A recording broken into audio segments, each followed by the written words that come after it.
Welcome to the comparative test with 8 cameras: D5200, Blackmagic, Nikon D600, Canon 5D Mark III, Canon 500C, Sony f5.5, Red Epic, Alexa Studio. The first test will be a beauty, and the cameras will be set accordingly to their native sensitivity. The first camera is the Nikon D5200.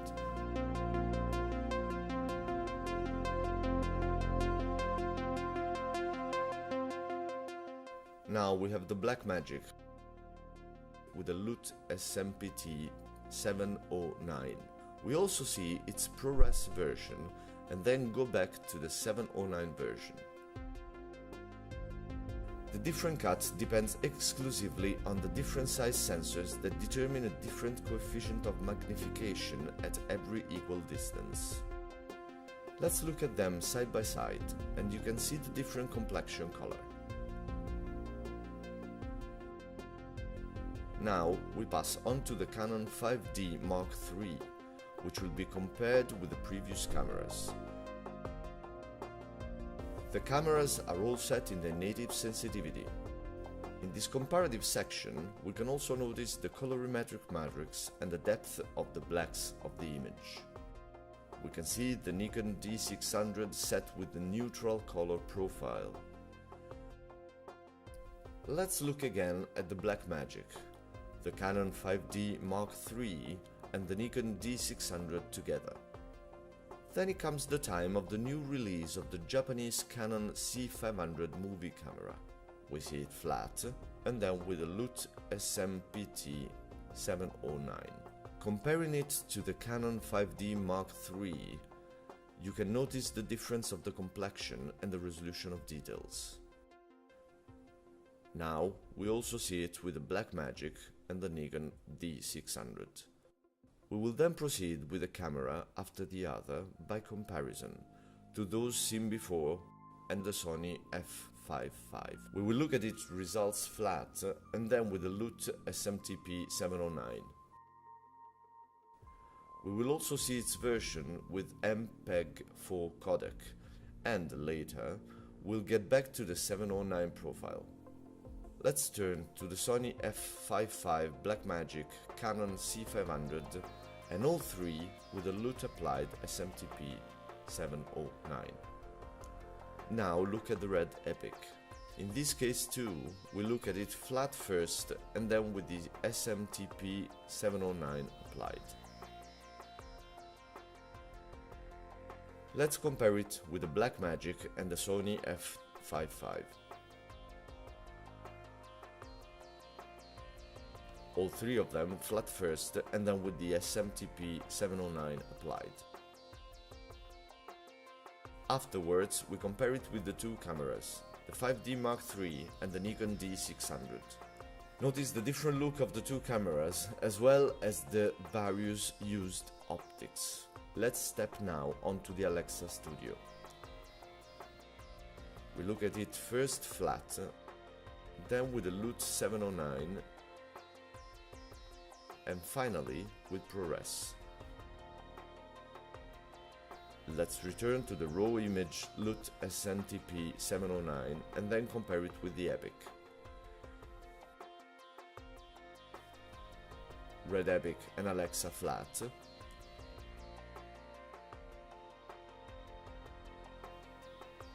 Then we applied the LUT 709. You can notice the diversity of the look of the two cameras.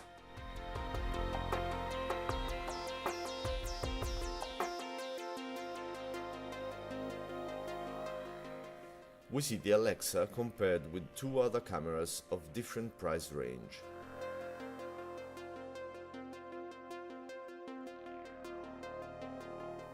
Let's now progress to the next step. We set the cameras one by one to 800 ISO and we compare them.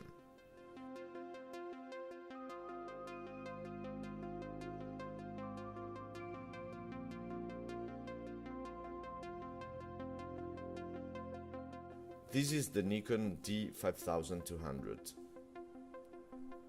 Then the Blackmagic, Then we look at flat first and then with the LUT 709.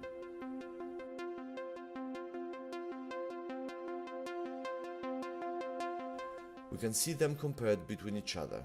Above is the Nikon 5200 and under the Blackmagic. First flat and then with the 709 applied.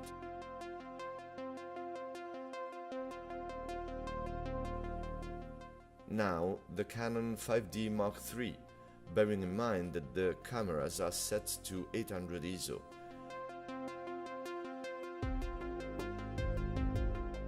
And then the Nikon D600.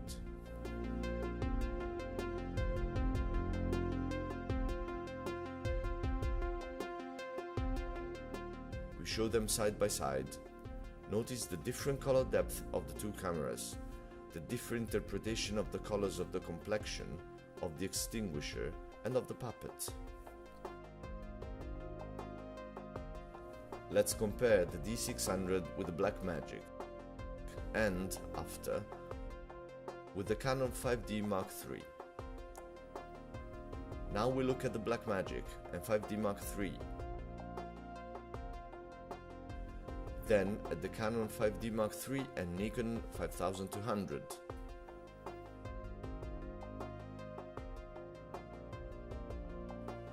To make a recap and look at them all in parallel, we now examine the 500C flat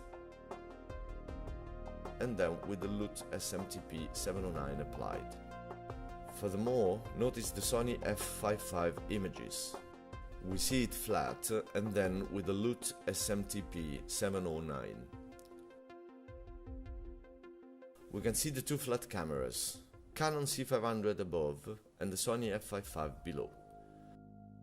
The two SMTP 709 follow. Some more re-epilogative comparisons.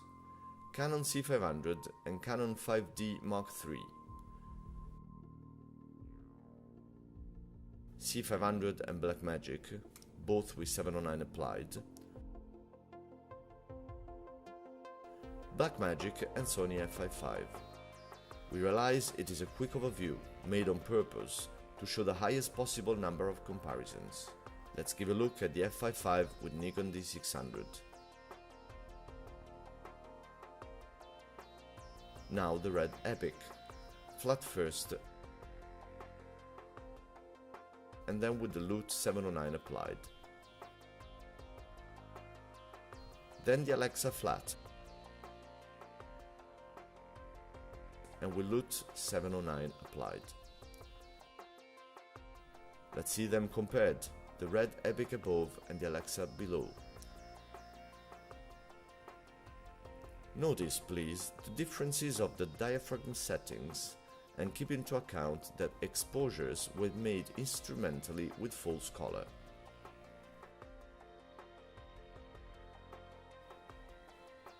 Let's recap now. The Alexa with the 5200, the 5200 with Blackmagic, and with Canon 5D Mark III, 5D Mark III with Nikon D600, Nikon D600 with Canon 500C, and at last the f5.5 again. We zoomed in post-production some materials shot in large sizes to compare the image resizing. Canon C500 compared with f5.5 acquired with external support,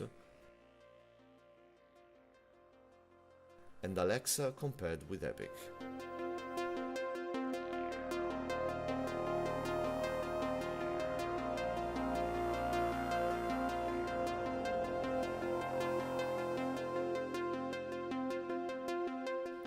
After this interesting exam, let's test the exposure latitude, setting the cameras to their native sensitivity. We lighted these two girls and a sign on the bottom set to test the exposure latitude of the cameras. The girl on the right is lighted at f4, the girl on the left at f1.9, and the sign on the bottom at f22. let's see the 5D Mark III compared to the Nikon D600.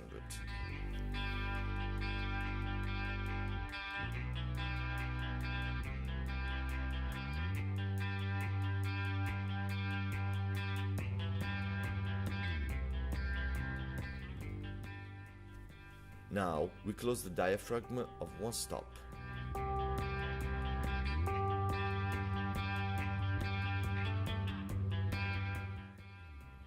Now let's underexpose of 3 diaphragm stops.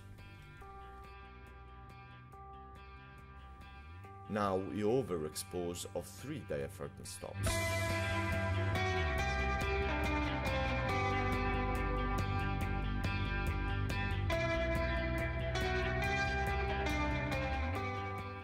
Canon C500 versus Blackmagic, set at their native sensitivity, and we close one stop of diaphragm 2.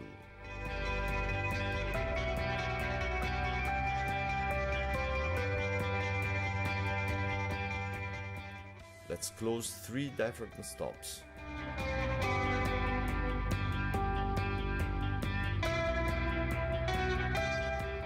Now the Nikon D5200 compared to the Sony f5.5. It's a very peculiar and original test between 2 different price range cameras, with greater color depth, less compression and higher definition. Now let's underexpose of 1 diaphragm stop. It is to be underlined that many cameras come with a highly compressed H.264 format. Now close 3 diaphragm stops.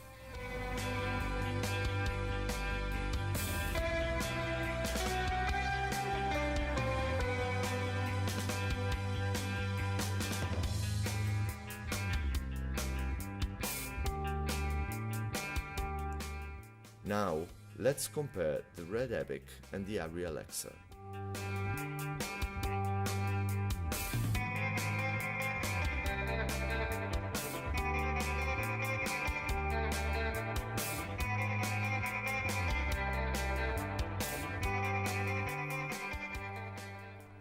Close 1 diaphragm stop.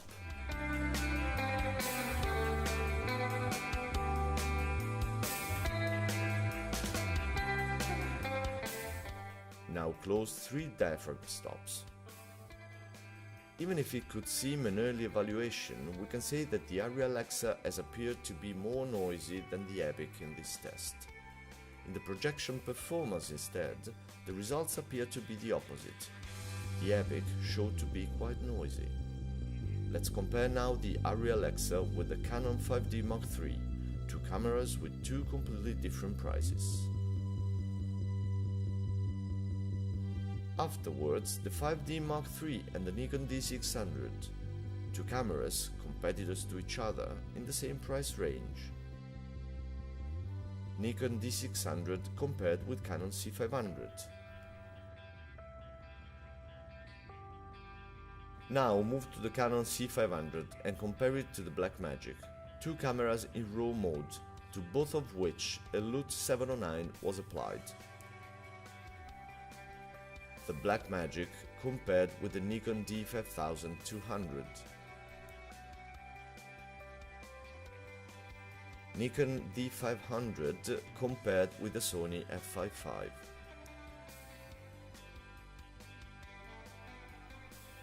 Sony f5.5 compared with the Red Epic.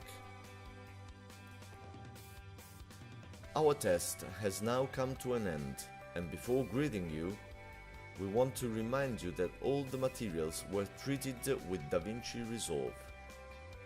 Once the master has been produced, we've screened everything in 2K, and we've looked at all the individual images to verify the adherence of the output to reality. All the cameras resulted extremely loyal and their images are very nice.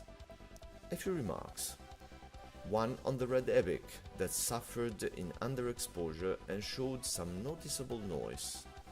One on the Blackmagic that, when colored in projection, seemed to be posterizing the colors. And the last one on the Sony f5.5 that, at the beginning, looked always a bit underexposed whilst actually showed very clean blacks. At this point, we want to greet you and thank all those who took part in this test. We hope it has resulted exhaustive and interesting for you. Thank you, goodbye, and see you soon.